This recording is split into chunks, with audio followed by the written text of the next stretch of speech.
I've never said this out loud before. Not to my friends, not to my family, not even to myself, until now. There's a child who calls another man Dad, and every time I hear that word, something inside my chest tightens, because that child is mine. I live a normal life.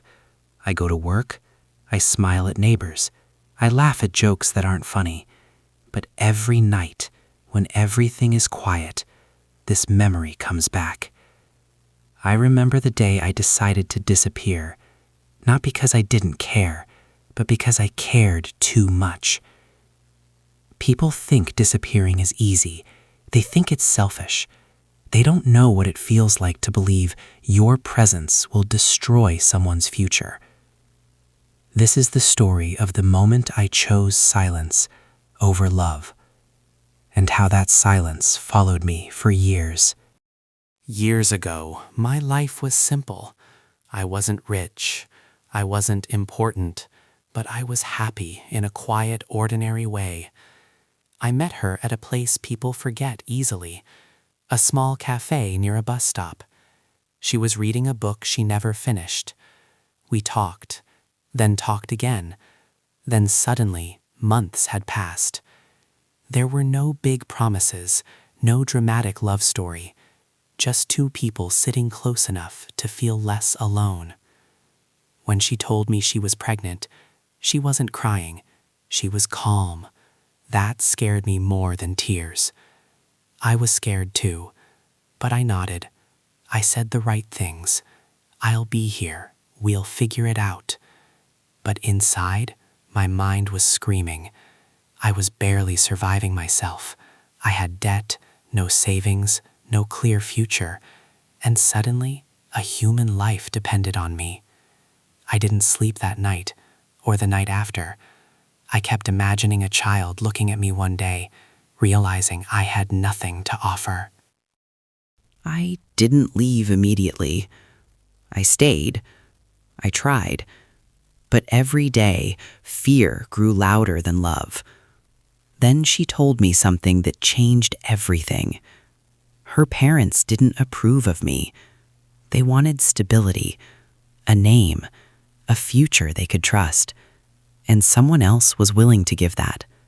A man with a steady job, a clean reputation, a family that welcomed her. She didn't ask me to go.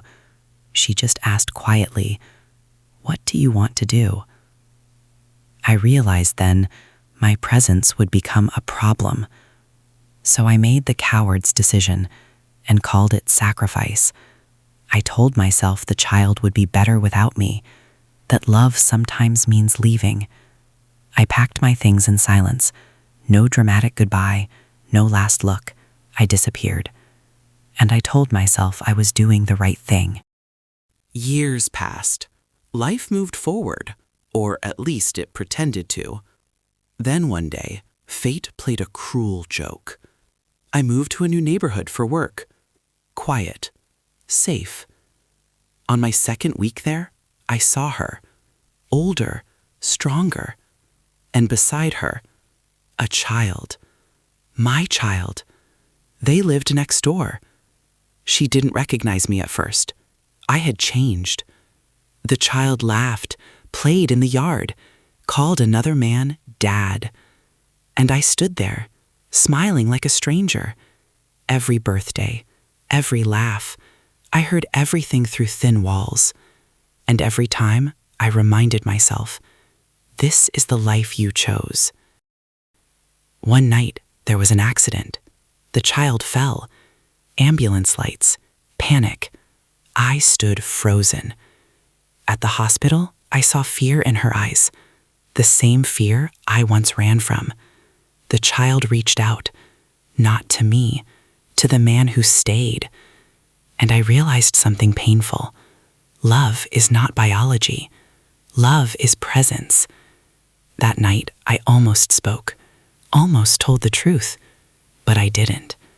Because that child was safe, loved, whole, and my truth would only break that. I don't expect forgiveness. I'm sharing this because silence gets heavy when carried too long. I stayed invisible so someone else could be a hero. And maybe that was the bravest thing I ever did. If you're listening to this and carrying a secret that hurts but protects someone else, I see you. Some stories aren't meant to be seen, only heard. And some love stories don't end with applause, just peace.